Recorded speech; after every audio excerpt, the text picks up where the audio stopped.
You're listening to Civic Media. You can tune into any of our live shows on any radio station across the state with the Civic Media app. Find us in your phone's app store and listen anytime, anywhere. This is your WLAK Daily News Roundup for Lake Air, 107.5 FM and 1260 AM in Amory. For WLAK News, I'm James Kelly. Wildlife officials in the Twin Ports area say an interesting phenomenon has led to a rise in owls needing recovery care. According to Wildwoods officials, there has been an eruption event in the area. An eruption involves a large number of a species leaving their primary habitats at the same time, which could put them in danger of wandering into unsafe areas for them. Organization officials say they've already admitted 21 owls needing care since January 1st, 18 of which were hit by vehicles. They say they usually only see 30 owls in an entire year. An Ashland man accused of operating while intoxicated before a single vehicle crash that led to a vehicle fire and power outage in October has been charged. According to court documents, 60-year-old Terry Weaver is facing his 9th OWI charge as well as felony bail jumping charges. He could receive a sentence of over 20 years in prison if convicted. The crash occurred on October 22nd when Weaver allegedly hit a power pole on Lakeshore Drive East. The impact snapped the pole, causing an hours-long outage and setting the car's engine on fire. A new report found Wisconsin students are still lagging behind pre-pandemic levels for math and reading scores. According to the Education Recovery Scorecard released by the Center for Education Policy Research at Harvard University, Wisconsin students are months behind in math and half a grade behind in reading scores. Despite the lower scores, the state still ranked 16th for math recovery and 30th for reading recovery. The report also found over 80% of students are in districts that haven't recovered to 2019 achievement levels. The New Auburn man who was accused of stealing several items, including a pontoon boat that he later abandoned last year, has entered into a plea deal. According to court documents, 45-year-old Mickley Miller was charged with various felonies and misdemeanors in Barron County Circuit Court last May. He had previously entered not guilty pleas to the charges, but on Friday entered a guilty plea to second-degree recklessly endangering safety as part of a deal to dismiss the other 10 charges he faced. Miller is scheduled to be sentenced on April 29th. State lawmakers plan to introduce legislation to fund the Wisconsin Office of School Safety permanently. State Representative Todd Novak and State Senator Romaine Quinn began sharing the bill with colleagues last week, hoping to drum up more bipartisan support for the measure before officially introducing the bill later this month. It would guarantee that the Office of School Safety receives the funding it needs to maintain its current full-time staffing levels without needing to rely on federal grant funding with a potentially uncertain future. Wisconsin Senator Tammy Baldwin has introduced legislation to cap the cost of prescription drugs for millions. According to a press release, the Capping Prescription Costs Act would place a limit on out-of-pocket costs for prescription drugs of $2,000 per year for individuals and $4,000 for families with private insurance. A similar measure was passed through the Inflation Reduction Act for senior citizens. Senator Baldwin says studies have shown 31% of people who need medication weren't taking it because of cost.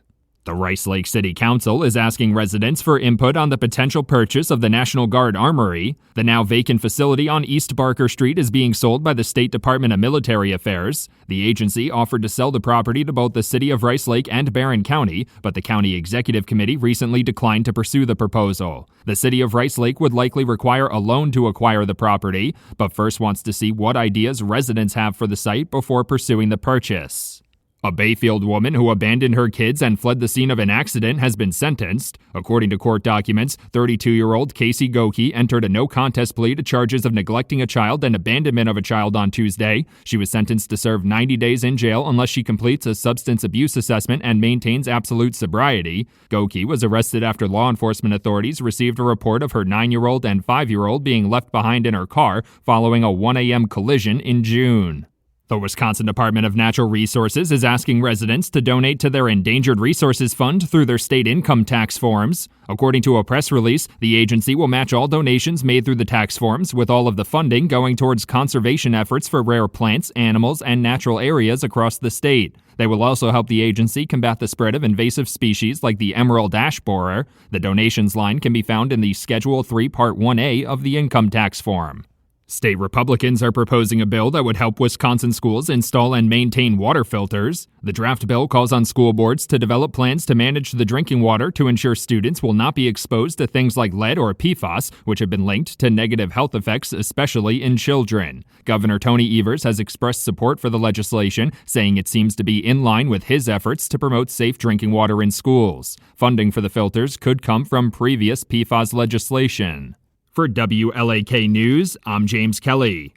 The Badgers get national attention. Hi, I'm Mike Clemens with sports. Men's college basketball, the Wisconsin Badgers making national headlines after their upset win at Purdue 94-84. Are they poised for a higher seed in the tournament when the selection committee meets next month? Head coach Greg Gard.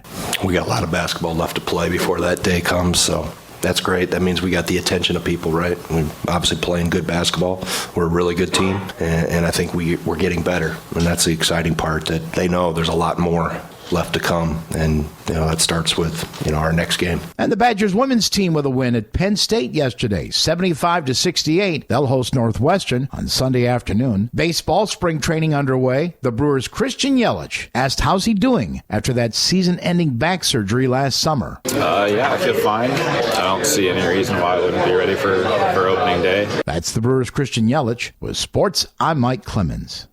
On your entertainment beat, I'm Pete Schwaba. Ariana Grande says her pop persona is just a character. The singer's debut album came out in 2013 when she was just 19 years old and won her 2 Grammy Awards. Grande told The Hollywood Reporter that after a while you get sick of being that character, even though there are other pieces of you in the character that end up in songs you write. She says the reason she liked playing Glinda in Wicked, for which she drew an Oscar nod, was because she got to be a different character than her pop character.